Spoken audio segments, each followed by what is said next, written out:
Greetings and welcome back to Brown Girl. നമ്മൾ വീണ്ടും ഇവിടെ കൂടിയിരിക്കുകയാണ് ഇന്ന്. ഇതെന്താ സംഭവം എന്നല്ല, എന്തൊക്കെയോ വാരി വലിച്ചിട്ടിട്ടുണ്ടല്ലേ.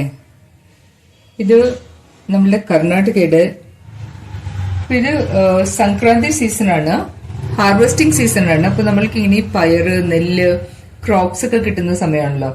ഇങ്ങനെ പഴുത്ത ബീൻസ് ഒക്കെ ഈ സമയത്ത് കിട്ടും കേട്ടോ. ഇതിങ്ങനെ പൊളിച്ച് ഇതിന്റെ ബീൻസ് എടുത്ത് നല്ല മെഴുക്ക് വരട്ടി ഉണ്ടാക്കാൻ നല്ല ടേസ്റ്റ് ആണ്. നല്ല ഭംഗിയില്ലേ, കാണാനും നല്ല ഭംഗിയില്ലേ, ടേസ്റ്റ് അതുപോലെ തന്നെ കേട്ടോ. പിന്നത്തെ നമ്മളുടെ ഇത് തുവരക്കാളു എന്ന് പറയും, അതായത് തുവരപ്പയറ്, തുവരപ്പരിപ്പില്ലേ, നമ്മൾ പരിപ്പുണ്ടാക്കത്തില്ലേ തുവര സാമ്പാറിന്റെയൊക്കെ, ആ പരിപ്പാണിത്. അതിങ്ങനെയാണ് വരുന്നത് അതിന്റെ ബീൻ. ഇതും നമ്മളിങ്ങനെ പൊളിച്ചെടുത്തിട്ട് കുറുമയൊക്കെ വെക്കാൻ, ഇവിടത്തേക്ക് ഇതൊരു ട്രഡീഷണൽ ഡിഷസ് ആണ് ഈ തുവരപ്പരിപ്പ്. ഇത് കായൊക്കെ, പരിപ്പല്ല തുവരക്കായ്, പരിപ്പായിട്ടില്ലല്ലോ.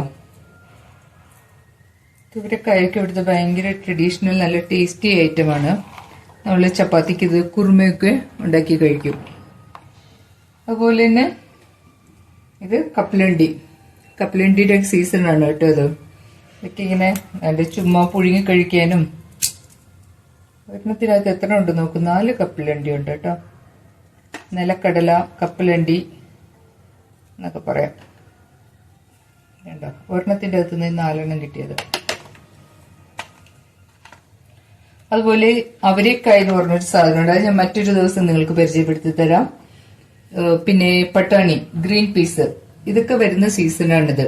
അപ്പൊ ഇതൊക്കെ ഈ സമയത്ത് കിട്ടും. എല്ലാവരും നന്നായിട്ട് വാങ്ങിച്ച് കഴിക്കും ഇതൊക്കെ. ഗ്രീൻ പീസ് ഞാൻ പിന്നീട് ഒരിക്കലും കാണിച്ചു തരാം. ഗ്രീൻ പീസ്, അവരക്കായ എല്ലാം കൂടെ ഇത് പൊളിച്ചെടുക്കണം. നമ്മളിങ്ങനെ ഓരോന്നും പൊളിച്ചെടുക്കണം. എൻ്റെ ഇത് മുഴുവൻ വേസ്റ്റാണ് ഇത്രയും പൊളിച്ചതിന്റെ. പിന്നെ കുറെ സമയം എടുക്കും. അതുകൊണ്ട് അവരക്കായും പട്ടാണിയും ഞാനിപ്പോ വാങ്ങിച്ചിട്ടില്ല.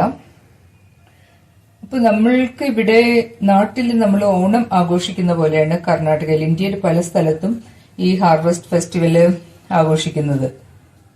അപ്പൊ കർണാടകയിൽ ഞങ്ങൾ പറയുന്നത് ഇതിനെ സംക്രാന്തി എന്നാണ്, മകര സംക്രാന്തി. പിന്നെ ഇന്ത്യയുടെ മറ്റു പല സ്ഥലങ്ങളിലൊക്കെ ആണെങ്കിൽ, നോർത്ത് ഇന്ത്യൻസ് ആണെങ്കിൽ ഇതിനെ ലോറി എന്ന് പറയും മകരസംക്രാന്തിനെ. ഈസ്റ്റ് ഇന്ത്യയിലാണെങ്കിൽ ഉത്തരായൻ എന്ന് പറയും. ഈസ്റ്റ് ഇന്ത്യയിലൊക്കെ അവർ ഉത്തരായനൊക്കെ നല്ലപോലെ ഇത് നമ്മളുടെ കൈറ്റ്, പട്ടമില്ലേ, പട്ടം പറപ്പിക്കുന്നൊക്കെ അവരുടെ മെയിൻ കളികളാണ് കേട്ടോ. കർണാടകയിലും അതെ, പട്ടം പറപ്പിക്കും കേട്ടോ അവര്. പിന്നെ വെസ്റ്റ് ഇന്ത്യയിലാണെങ്കിൽ ഇതിനെ മാഗി എന്ന് പറയും. മാഗിയാണ് അവര് ഈ ഹാർവെസ്റ്റ് ഫെസ്റ്റിവലിനെ പറയുന്നത് വെസ്റ്റ് ഇന്ത്യയില്. സൗത്തില് പൊങ്കൽ എന്ന് പറയും. സൗത്തില് പൊങ്കൽ എന്ന് പറഞ്ഞാല് നമ്മുടെ തമിഴ്നാട്ടിലൊക്കെയാണ് പൊങ്കൽ എന്ന് പറയും. കർണാടകയിൽ മകരസംക്രാന്തി പറയും. നോർത്തില് ലോറി, ഈസ്റ്റ് ഇന്ത്യയില് ഉത്തരായൻ, വെസ്റ്റ് ഇന്ത്യയിൽ മാഘി. ഇതൊക്കെ സംഭവം ഒന്ന് തന്നെ, ഹാർവെസ്റ്റ് ഫെസ്റ്റിവൽ. അതായത് ഇവിടെ ഒരു ജാൻ പകുതിയോടുകൂടെ, ജാൻ 14th അല്ലെങ്കിൽ 15th, ഈ വർഷം നമ്മൾക്ക് ജാൻ 15th മകരസംക്രാന്തി വരുന്നത്. സംക്രാന്തി എന്ന് പറഞ്ഞാൽ എന്താന്ന് വെച്ചാല്, ഒരു ജാനുവരി പകുതിയൊക്കെ ആവുമ്പോഴേക്കും നമ്മുടെ വിന്റർ മാറുവാണ്. വിന്റർ മാറി നമ്മൾ സമ്മറിലോട്ട് കയറുവാണ്. അപ്പൊ സൂര്യന് ഒരു ഡയറക്ഷൻ ചേഞ്ച് വരും. സൂര്യന്റെ ഡയറക്ഷൻ ചേഞ്ച് ആവുന്നതോടുകൂടെ നമ്മുടെ കാറ്റിന്റെയും പൊസിഷൻ ചേഞ്ച് ആവുന്ന കേട്ടോ പറയുന്നത്. മകരസംക്രാന്തി എന്ന് പറയുന്നത് സൂര്യൻ കാപ്രിക്കോണിന്റെ അകത്തോട്ട് കയറും എന്നാ പറയുന്നത്. ഈ സമയത്ത് സൂര്യന്റെ പൊസിഷൻ മാറി സൂര്യൻ കാപ്രിക്കോണിലേക്ക് വരും. കാപ്രിക്കോൺ എന്ന് പറഞ്ഞാൽ നമ്മുടെ ഒരു ഇന്ത്യയിലെ സോഡിയക് സൈനാണ് കാപ്രിക്കോൺ. കാപ്രിക്കോണിനാണ് ഈ മകര എന്ന് പറയുന്നത്. മകരസംക്രാന്തി എന്നുള്ള പേരായി. പിന്നെ നമ്മളുടെ ഈ കർണാടകയിലാണെങ്കിൽ നമ്മൾ പുതിയ ഡ്രസ്സൊക്കെ കൊടുക്കുമല്ലോ. പുതിയ ഡ്രസ്സ് കൊടുക്കുന്ന പോലെ ഇപ്പൊ നമ്മളുടെ നെയ്ബേഴ്സിനെയൊക്കെ വിഷ് ചെയ്യാൻ വരുമ്പോൾ നമ്മൾ സ്വീറ്റ്സ് ഒക്കെ കൊടുക്കുന്ന പോലെ ഇവിടെ മെയിൻ ആയിട്ട് കൊടുക്കുന്നത് എള്ളു ബെല്ല. ഡ്രസ്സ് കൊടുക്കേണ്ടവർക്ക് പുതിയ കോടികൾ കൊടുക്കും, അതല്ല, അല്ലാതെ എള്ളു ബെല്ല. എള്ളു എന്ന് പറഞ്ഞാൽ നമ്മുടെ എള്ള്, ബെല്ല ശർക്കര. എള്ളും ശർക്കരയും കൂടി മിക്സ് ചെയ്തിട്ട് എല്ലാ വീടുകളിലും ഒരു ഗിഫ്റ്റ് കൊടുക്കും കേട്ടോ. സ്ത്രീകൾക്കേ കൊടുക്കുള്ളൂ. എള്ളു ബെല്ല കൊടുക്കുന്ന പുരുഷന്മാർക്കല്ല, സ്ത്രീകൾക്കാണ്. അതെന്താന്ന് വെച്ചാൽ വിന്റർ ആവുമ്പോ പലർക്കും എന്താ സൈക്കിളില് ചേഞ്ചസ് ഉണ്ടാവുമല്ലോ. ആ സൈക്കിൾ ചേഞ്ചസ് വെച്ചാൽ ബുദ്ധിമുട്ട് വരും. അതുകൊണ്ടാണ് ഈ എല്ലാം ശർക്കര കൊടുക്കുന്നത്. അതായത് ചൂടാണ്, ബോഡി ഒന്ന് ചൂടാക്കി. വിന്റർ കാരണം ചിലർക്ക് പ്രശ്നങ്ങൾ ഉണ്ടാവും സൈക്കിളില്. അതിന് ബോഡി ചൂടാകാൻ വേണ്ടിയാണ് ഈ എള്ള് ബെല്ലം. അത് സ്ത്രീകൾക്ക് മാത്രമേ കൊടുക്കുള്ളൂ. അപ്പൊ ഞാനിതൊക്കെ ഒന്ന് പൊളിച്ചെടുത്തിട്ട് ഇതെങ്ങനെ കറി വെക്കുന്നതെന്ന് ഞാൻ നിങ്ങൾക്ക് കാണിച്ചു തരാം. അപ്പൊ ഇതൊക്കെ ഉണ്ടാക്കുന്ന ആദ്യത്തെ ക്രോപ്പാണ് കേട്ടോ. നമ്മളുടെ പുതിയ അങ്ങനെയാണല്ലോ, നമ്മളുടെ ആ വർഷം ഉണ്ടായ വിളവിൽ നിന്ന് ആദ്യമായിട്ട് അരിയൊക്കെ എടുത്തു വെക്കത്തില്ലേ, അങ്ങനെ ആദ്യത്തെ പുതിയ അരി വെച്ചുള്ള ഇതും നമ്മുടെ അന്ന് ആ വർഷം കിട്ടുന്ന പയറും ഇതൊക്കെ കൊണ്ടുള്ളതാണ് പരിപാടി. തമിഴ്നാട്ടിലൊക്കെ ആണെങ്കിൽ ആ അരി കൊണ്ട് ഉണ്ടാക്കുന്നതിന് അവര് പൊങ്കൽ എന്ന് പറയുന്നത്. പൊങ്കൽ കഴിച്ചിട്ടുണ്ടോ? റൈസ് വെച്ചിട്ട് ആ പുതിയ അരി വെച്ചുണ്ടാക്കുന്നതാണ് ഈ പൊങ്കൽ സമയത്ത്, സംക്രാന്തി ഓർ പൊങ്കൽ എന്നൊക്കെ പറയും. അതിനു മുമ്പ് ഞാൻ ഒന്നുകൂടെ പറഞ്ഞോട്ടെ, നമ്മളുടെ ഈ തൊഗരപ്പയർ എന്ന് പറഞ്ഞാൽ നമ്മുടെ സാമ്പാറൊക്കെ വെക്കുന്ന പരിപ്പില്ലേ, അതിന്റെ കായാണ് അത്. ഇതാണ് ഇങ്ങനെ ഉണക്കിയിട്ട് പൊളിച്ചെടുക്കും.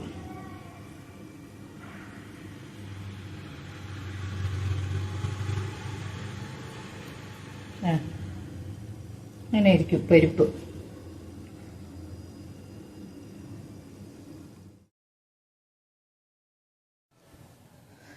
അപ്പൊ നമ്മൾ ഇന്ന് ഫസ്റ്റ് ഐറ്റം ഉണ്ടാക്കാൻ പോവാണ് ഹണ്ണുരുളിക്കായ്. ഹണ്ണുരുളിക്കായ് എന്ന് പറഞ്ഞാൽ നമ്മുടെ പഴുത്ത ബീൻസിന്റെ കുരു, പഴുത്ത ബീൻസ്. അതിലൊരു ചെറിയ ഉരുളക്കിഴങ്ങ് ഇടണം, മുറിച്ചിടണം. പിന്നെ ഒരു കൊച്ചു സവാള എടുത്തിട്ടുണ്ട്. അതായത് ഒരു 4, 5, 6 നിങ്ങൾക്ക് കൊച്ചുള്ളി എടുക്കാം. ഒരു പച്ചമുളക്, പിന്നെ ഒരു 1 ടേബിൾ സ്പൂൺ എന്ന് പറയാം തക്കാളി അരിഞ്ഞെടുത്തിട്ടുണ്ട്. പിന്നെ മസാല പൗഡർ എന്ന് പറയാൻ 1 ടീസ്പൂൺ നിറച്ച് മുളക് പൊടി എടുത്തിട്ടുണ്ട്. 1 ടീസ്പൂൺ നിറയെ മല്ലിപ്പൊടി എടുത്തിട്ടുണ്ട്. ഒരു 1/4 ടീസ്പൂൺ മഞ്ഞൾപ്പൊടി, ഉപ്പ് ആവശ്യത്തിന്, ഇച്ചിരി എന്താ പറയാ ഗരം മസാലയും കുറച്ച് ജീരകവും എടുത്തിട്ടുണ്ട്. ഗരം മസാലയും ജീരകപ്പൊടിയും നിങ്ങൾക്ക് ഇഷ്ടമുണ്ടെങ്കിൽ എടുത്താൽ മതി. എനിക്ക് വലിയ താല്പര്യമില്ല, അതുകൊണ്ട് ഞാൻ പേരിനൊരു ഇച്ചിരി എടുത്തിട്ടുണ്ട് കേട്ടോ. നിങ്ങളുടെ ഇഷ്ടം അനുസരിച്ച് അത് അവോയ്ഡ് ചെയ്യണമെങ്കിൽ അവോയ്ഡ് ചെയ്യാം. അപ്പൊ ഇതാണ് നമ്മൾ ഫസ്റ്റ് ഉണ്ടാക്കാൻ പോകുന്നത്. അത് പിന്നീട് ഉണ്ടാക്കാം. ഇത് കപ്പലണ്ടി തൽക്കാലം നമ്മൾക്ക് അങ്ങനെ കഴിക്കാം. എണ്ണ ഒഴിച്ച് കടുക് പൊട്ടിക്കുകയാണ്. ഇനി ഉള്ളി ഇട്ടിട്ട്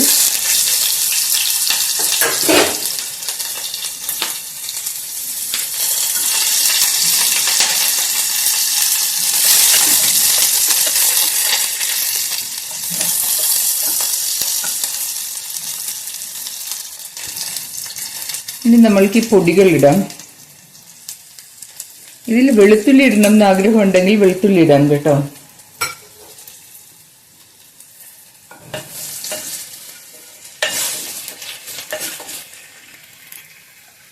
തക്കാളി ഇട്ടു,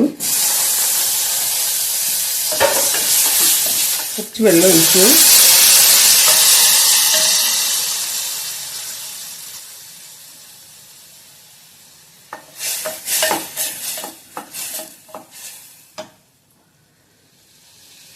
അത് വേവാൻ ആവശ്യമുള്ള വെള്ളം ഒഴിക്കാം. ചാറായിട്ട് വെക്കുവാണെങ്കിൽ ചാറായിട്ട് വെക്കാം, പക്ഷെ ഞാനിപ്പോൾ ചാറല്ല വെക്കുന്നത്.